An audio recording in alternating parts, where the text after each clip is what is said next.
আজকে বাংলাদেশের আজাদির পেছনে ইসলামী ছাত্র শিবিরের শত শত ভাইয়ের তাদের লাইফ উৎসর্গ করেছেন, শহীদ হয়েছেন, হাজার হাজার ভাই পঙ্গ হয়েছেন। আমাদের ইসলামী বিশ্ববিদ্যালয়ের এখন পর্যন্ত দুইজন ভাই ওয়ালিউল্লাহ মুকাদ্দেস ভাই গুম অবস্থায় আছেন। আমাদের রাজশাহী বিশ্ববিদ্যালয়ের সেক্রেটারি নোমানী ভাইকে দিনে দুপুরে কুপিয়ে হত্যা করা হয়েছে। আমাদের চট্টগ্রাম বিশ্ববিদ্যালয়ে মুজাহিদ ভাইকে, সাকিব ভাইকে হত্যা করা হয়েছে ছাত্রলীগের সন্ত্রাসীরা, দিনে দুপুরে কুপিয়ে হত্যা করেছে। এভাবে বাংলাদেশের প্রতিটি ক্যাম্পাসে, আমাদের এই ঢাকা বিশ্ববিদ্যালয়ে অসংখ্য শিক্ষার্থীদেরকে শুধুমাত্র নামাজ পড়ার কারণে, ভালো কাজের দিকে শিক্ষার্থীদের আহ্বান করার কারণে তাদেরকে নির্মম নির্যাতন করা হয়েছে, নিষ্পেষণ করা হয়েছে।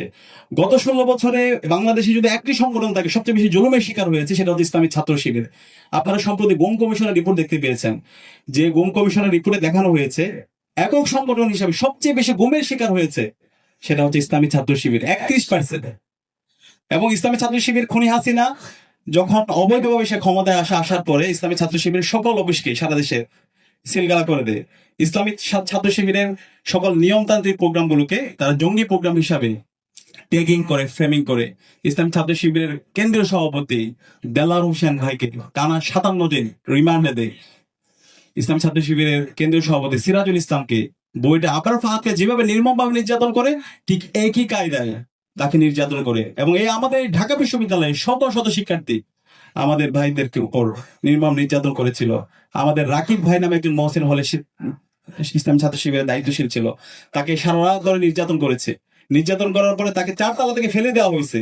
তারপর হামাগুড়ি দিয়ে যখন সে পানি চাচ্ছিল, তখন ছাত্রলীগের সন্ত্রাসীরা বলছো তুই প্রস্রাব খা।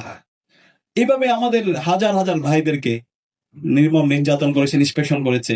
আজকে এই জুলাই বিপ্লবের মাধ্যমে, আমাদের শহীদদের আত্মত্যাগের মাধ্যমে, আমাদের 2000 ভাই বোনের শাহাদাত, 40,000 ভাই বোনের পঙ্গু হওয়ার মাধ্যমে আজকে আমরা আজাদি পেয়েছি, আমরা নতুন বাংলাদেশ পেয়েছি।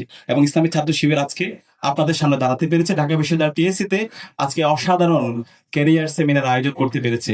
ইসলামী ছাত্র শিবির প্রতিষ্ঠার পর থেকে এই ধরনের এই ক্যারিয়ার সেশন ইসলামী ছাত্র শিবির তরুণদেরকে নিয়ে এই ধরনের আয়োজন করে আসছে। কিন্তু বিগত ফেসিবাদী আমলে ছাত্র শিবিরের এই নিয়মতান্ত্রিক কাজগুলোকে জাতির সামনে হাজির করতে দেওয়া হয়নি। তো আজকে আমরা এই আয়োজন করছি, বিগত সময় আমরা করেছিলাম, কিন্তু এভাবে ঘোষণা দিয়ে বিশ্ববিদ্যালয়গুলোতে আমাদের করার সেই স্পেসটা দেওয়া হয় নাই। ইসলামী ছাত্র শিবিরকে হত্যাযোগ্য করা হয়েছিল। তো আজকে বিপ্লব পরবর্তী ইসলামী ছাত্র শিবির দেখিয়েছে বাংলাদেশের রাজনীতি কেমন হওয়া উচিত। এবং আমরা স্পষ্ট ভাষায় বলতে চাই, বাংলাদেশে আর মাসল পলিটিক্স চলবে না, চাঁদাবাজি টেন্ডারবাজি রাজনীতি চলবে না, গণরম গ্যাসমের কালচার চলবে না। আমাদের এই রাজনীতি হবে ওয়েলফেয়ার এন্ড পলিসি সেন্ট্রিক রাজনীতি, যে রাজনীতির মাধ্যমে আগামী সৎ দক্ষ আদর্শ দেশপ্রেমিক নাগরিক তৈরি হবে, যারা বাংলাদেশের স্বাধীনতা, সার্বভৌমত্ব, অখণ্ডতার জন্য কথা বলবে, যারা ইনসাফের পক্ষে কথা বলবে, যারা সত্যকে সত্য বলবে। আমি আশা রাখবো বিজনেস ফ্যাকাল্টি যে শিক্ষার্থীরা আছে তারা ইনশাল্লাহ সবাইকে সাথে নিয়ে শহীদদের আকাঙ্ক্ষাকে ধারণ করে আগামীর বাংলাদেশ বিনির্মাণে তারা গুরুত্বপূর্ণ ভূমিকা পালন করবে। এবং আমি আজকে যারা উপস্থিত হয়েছেন আপনাদের সবার জন্য অনেক অনেক দোয়া এবং শুভকামনা জ্ঞাপন করে, এবং ইসলামী ছাত্র শিবিরকে অসাধারণ আয়োজন করার জন্য আবারও ধন্যবাদ জানিয়ে আমি আমার কথা এখানে শেষ করছি। আসসালামু আলাইকুম।